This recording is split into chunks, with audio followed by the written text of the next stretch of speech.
শনে বসি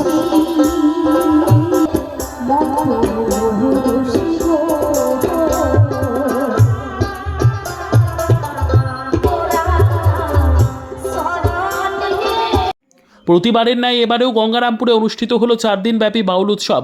বেলবাড়ি শিয়ালকুড়ি মহাশ্মশান কমিটির উদ্যোগে বুধবার রাতে একটি অনুষ্ঠানের মধ্যে দিয়ে শুরু হলো বাউল উৎসব। বাউল উৎসবকে সামনে রেখে এদিন 150 জন দুস্থদের মধ্যে বিলি করা হলো নতুন বস্ত্র। এদিনের এই উদ্বোধনী অনুষ্ঠানে উপস্থিত ছিলেন সম্পাদক অমিত ঘোষ, সভাপতি শুক্লাল হালদার, কোষাধ্যক্ষ অসীম রায় সহ অন্যান্যরা। প্রসঙ্গত, গ্রাম বাংলার হারিয়ে যাওয়া বাউল গানকে বাঁচিয়ে রাখতে প্রতি বছর বাউল গানের আয়োজন করে থাকে বেলবাড়ির শিয়ালকুড়ি মহাশ্মশান কমিটি। সেই মতো এবারেও শিয়ালকুড়ি মহাশ্মশানে অনুষ্ঠিত হলো 4 দিনব্যাপী বাউল উৎসব। এবারে 25তম বর্ষে পদার্পণ করল তাদের এই বাউল উৎসব।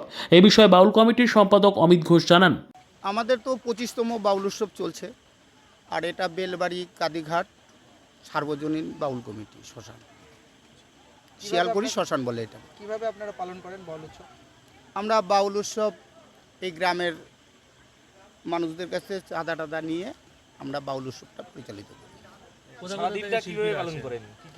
সারাদিন আমাদের তরজা শিল্পী হয়, দেহতত্ত্ব গান হয়। শিল্পীরা এসে শিলিগুড়ি থেকে, রায়গঞ্জ থেকে, কালিয়াগঞ্জ থেকে, বামনগোলা থেকে, মালদা থেকে। কি মনে করছেন গ্রাম বাংলার যে একটা সংস্কৃতি সেটাকে বাঁচিয়ে রাখার জন্যই কি? হ্যাঁ, গ্রাম বাংলার এই সেটা সাংস্কৃতিক অনুষ্ঠানটা বা বাউলটা করার জন্য, বাঁচিয়ে রাখার জন্য আমরা এই অনুষ্ঠানটা ধরে রেখেছি। 2000 সাল থেকে আমরা এই অনুষ্ঠানটা চালিয়ে আসছি, 2025 সাল চলছে। কতদিন ধরে চলবে? চলবে এখন যতদিন চলতে থাকে।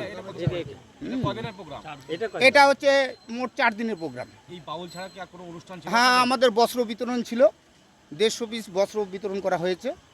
মেয়ে ছেলে মহিলাদের, বৃদ্ধ লোকদেরও বস্ত্র দেওয়া হয়েছে, গরিব বা দুস্থ মানুষদের জন্য।